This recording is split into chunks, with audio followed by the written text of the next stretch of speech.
Salve, salve, aluna e aluno. Quem é que está aqui na área? O professor Aprígio. E já vou pedir para meu estimado amigo Adriano abrir essa imagem da produção. Abre essa imagem aí, para que o aluno possa se apropriar. Qual é a temática que a gente vai falar hoje? Qual é a temática que a gente tem hoje, que a gente vai tratar de forma cara? É um assunto que tem tudo a ver com ecologia, gente. Ou um assunto que eu posso dizer que tem uma relação íntima com uma coisa que talvez no primeiro momento possa parecer complicado, que é a alerobiose e ecobiose. Mas enfim, vamos ao que interessa. Qual é o objetivo da nossa aula de hoje quando a gente pensar em cadeia alimentar? É compreender que a cadeia alimentar é composta por 3 principais grupos de seres vivos. Presta atenção nisso. Os produtores, que daqui a pouco a gente vai detalhar um pouquinho mais sobre isso, você vai saber tudo sobre esses caras, ou pelo menos vai dar o primeiro pontapé para entender quem são os produtores, os consumidores, que aí você vai ver que vai ter consumidor primário, secundário, terciário, e assim vai ser uma história muito interessante para que você possa se apropriar desse saber, desse conhecimento. E os decompositores, vocês vão perceber como esses grupos de organismos são extremamente importantes para a vida. Cada um deles representa um nível trófico, guarda essa informação, níveis tróficos do fluxo de energia. Então, na verdade, eu posso dizer, gente, volta aqui comigo rapidinho, eu posso dizer que a cadeia alimentar, esse assunto, seria uma representação gráfica, né, um recorte para que a gente possa entender como esse fluxo de energia se dá de forma unidirecional, com perdas de energia, perda essa na forma de calor. Então preste atenção nisso, são informações que fazem toda a diferença. Por quê, gente? O objetivo da gente aqui é tirar você do reino da necessidade para o reino da liberdade. Como diria Francis Bacon, conhecimento é poder. E aí, ó, esse fluxo de energia transmitido através da alimentação. O primeiro nível trófico é formado pelos produtores. Tem tudo a ver com a questão que envolve a fotossíntese, a quimiossíntese, tá? São os seres que são o quê? Autotróficos, que são capazes de produzir seu próprio alimento através de um processo ou fotossintético ou quimiosintético. Dito isso, não podemos também deixar de falar, a gente tem que falar, que o último, né, desse nível trófico, a gente vai destacar quem? Os decompositores. Então eu posso pensar de uma forma muito tranquila. Quando eu pensar em energia, ela é fluida, o fluxo dela, ela é unidirecional e ela vai sendo dissipada, vai sendo o quê? Vai tendo perda dessa energia na forma de calor. Mas quando eu penso na matéria orgânica, isso é cíclico, tá? Então, essas diferenças são muito, mas muito relevantes e importantes quando eu pensar em cadeia alimentar. E aí, vamos para o nosso próximo slide. Você vai ver que isso é muito claro. Então, ó, quando eu penso em energia, vocês estão vendo aí, ó, que essa energia ela sempre vai ter uma única direção. Ou seja, vocês estão vendo que está indo do produtor para o consumidor primário, do consumidor primário para o secundário, do secundário por terciário e do terciário por quaternário. E ali vocês estão vendo quem é aquele produtor ali. A gente está tendo como grande representante os grupos vegetais. Mas a gente poderia citar o exemplo das bactérias quimiosintetizantes, também entrariam nessa seara, entraria nesse ambiente tão fértil, dentro dessa proposta, desse recorte, desse conhecimento que é tão relevante para a gente entender as relações, tanto de ecobiose quanto de alelobiose. E aí a gente vai ter o consumidor primário, que seria aquele indivíduo que come os produtores, e daí em diante vocês vão ter os consumidores secundários, terciários e quaternários, que estariam nos grupos, que estariam o quê? Nos grupos dos predadores, né? Então vai ter relações com outros saberes, porque, gente, essa fragmentação aparente que a gente muitas vezes didaticamente usa, na prática, esse olhar tem que ser o quê? Não só interdisciplinar, mas transdisciplinar. É quase como o ato de respirar. Esse conhecimento está o tempo todo dialogando com outros conhecimentos. Então, a primeira coisa que eu quero chamar a atenção de vocês, com relação à energia, vocês podem ver, tudo inicia lá em Hélios, né? O Sol. Né? Então, essa energia, ou seja, uma energia inorgânica, vai se transformar em uma energia orgânica, né? Na forma de quê? Na forma de açúcar feita pelas plantas, né? No caso, a glicose, o amido. E essa energia que foi lá extraída de forma pelos elementos inorgânicos, ou seja, pela luz e outros fatores, né? Que a gente poderia citar. E a gente vai fazer isso daqui a pouquinho, né? Sem querer dar spoiler. Mas aí quando a gente começa a compreender essas relações que existem, cadeia alimentar com fotossíntese, com quimiossíntese, faz toda a diferença. E aí, esses produtores vão servir, né, de nutrientes para quem? Para os consumidores primários, esses consumidores primários para o secundário, terciário e assim sucessivamente. Mas pensar que essa energia, ela tem uma única direção. E sempre pense que vai sempre do menor nível trófico para o maior nível trófico, tá? E ela sempre vai tendo perda de energia. Volta aqui comigo, por favor, produção, que eu acho que é importante a gente pontuar isso. Aqui, na prática, a gente pode dizer claramente que está tendo perda. Por quê? O gafanhoto, ao comer esse vegetal, ele não vai abarcar todos os, vamos dizer assim, todo o seu aporte energético, porque boa parte disso foi perdido e vai ser perdido na forma de calor. A mesma coisa vai acontecer com o sapo, a mesma coisa vai acontecer com a cobra, a mesma coisa vai acontecer com o gavião ali, com aquela espécie ali de falcão uniforme.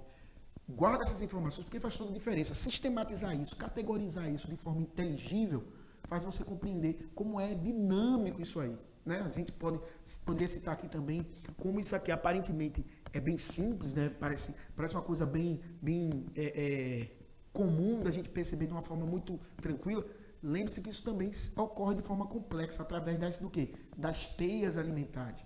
Mas no primeiro momento, percebe esse recorte, percebe essa representação gráfica de como esse fluxo de energia se dá e como ele se manifesta.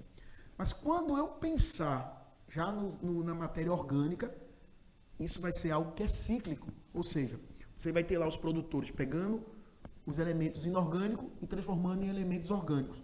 E você vai pegar os decompositores pegando os elementos orgânicos e transformando em elementos inorgânicos para serem reutilizados novamente pelos produtores, e aí vai nesse ciclo virtuoso, que é muito relevante para o quê? Para a nossa existência, para uma existência saudável do nosso ambiente.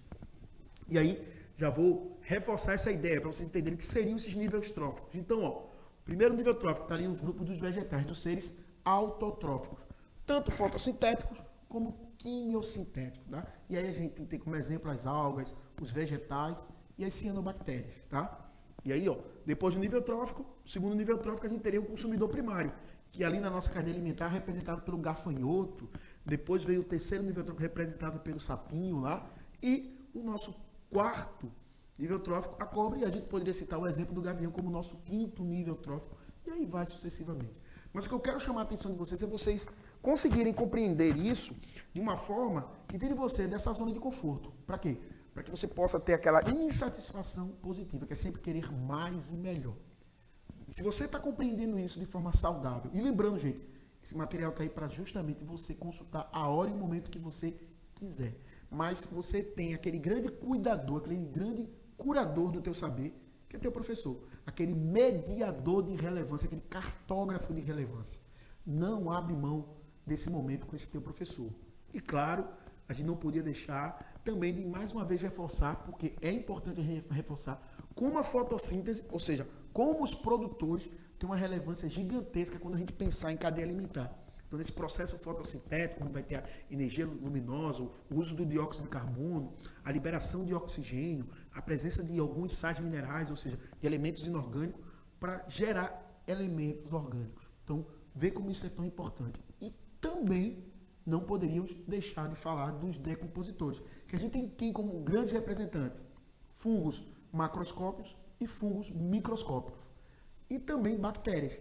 Então, esses são grandes recicladores, né? Então, a gente pode dizer que os elementos orgânicos, eles são reciclados quando a gente olha para a cadeia alimentar. E quando a gente pensa na energia, a energia vai fluindo e vai tendo, sim, essa perda na forma de calor.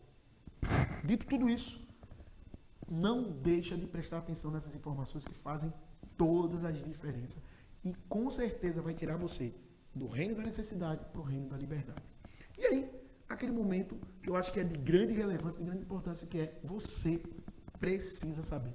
E aí você pode estar se perguntando, o que é que eu preciso saber, Aprígio?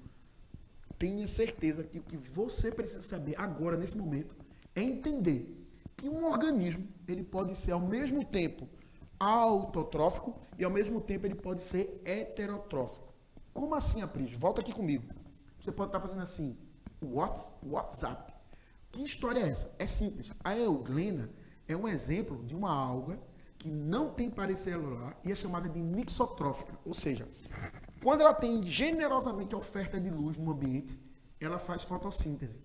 Mas quando não tem oferta de luz, ela vai se nutrir de outra forma. De forma o quê? Heterótrofa. ela tem uma espécie de invaginação no seu flagelo que permite que ela absorva nutrientes. Vê que coisa interessante, essa versatilidade, esse repertório nutricional que esse organismo tem. Ele, ao mesmo tempo, ele pode fazer fotossíntese, ou seja, é um organismo que vive o tempo todo em água doce, tem vacúolo contrátil, está lá, se mantém lá tranquilamente. Se tiver luz, generosamente ela vai estar lá o tempo todo fazendo fotossíntese, paz e amor. Se não tiver, ela vai ter que recrutar isso através de um processo como um organismo heterótrofo. Ou seja, é um organismo conhecido como nixotrófico. Ou seja, ora ela pode ser fotossintética, ora ela pode ser um organismo que precisa recrutar nutrientes externamente para poder garantir a sua sobrevivência. Vê que informação relevante. E aí, no nosso próximo slide, mais uma vez, reforça isso. Abre essa imagem aí, por favor, Adriano, para que esse aluno possa se apropriar. Tá? É uma alga, como eu já tinha dito para vocês, que não possui parede celular, que é uma característica muito peculiar, que apresenta vacúolo contrátil. Ó, vive exclusivamente em ambiente de água doce. É nixotrófica, ou seja, pode se comportar de forma autotrófica, ou seja, produz seu próprio alimento por fotossíntese, na presença de luz, ou de forma heterotrófica, na ausência dela, ou seja, tem que comer, tem que se alimentar. E como eu tinha dito para vocês, ela apresenta ali no seu flagelo uma invaginação que permite a entrada, esse recrutamento, essa captura desse nutriente externamente. Essa informação, gente, é muito importante, é muito relevante. Por quê? A ciência e a biologia, ela é muito mais pautada nas exceções do que nas regras. E eu acho que é isso que faz ela ser tão encantadora, ser tão bela, ser tão bonita. Eu sou meio suspeito para falar como biólogo, mas fica aqui o registro. Biologia, ciência e biologia é muito massa, porque faz a gente ter um olhar extremamente hiperbólico, amplo, cosmopolita, de como a vida ela é versátil, como a vida ela é extremamente linda na sua singularidade e na sua totalidade. E claro, não podia deixar aqui de registrar, né? Abre essa imagem aí, que é isso, perfeito, que é as nossas, né, referências bibliográficas. Já vou pedir para o meu estimado amigo Adriano da produção voltar aqui comigo, porque eu gostaria de registrar com letras garrafais. Meu muito obrigado a toda a produção, em especial ao meu amado amigo Adriano, a minha amiga Bárbara, como sempre, essa gigante que faz com certeza toda a diferença quando a gente pensa em inclusão, quando a gente pensa em a gente criar um ambiente de quê? De mediação. Como diria Cervantes, nós não viemos aqui para construir muros, mas sim para construir o quê? Pontes. E muitas pontes. Dito tudo isso, por favor, abre essa imagem aí, por favor, Adriano. Fui!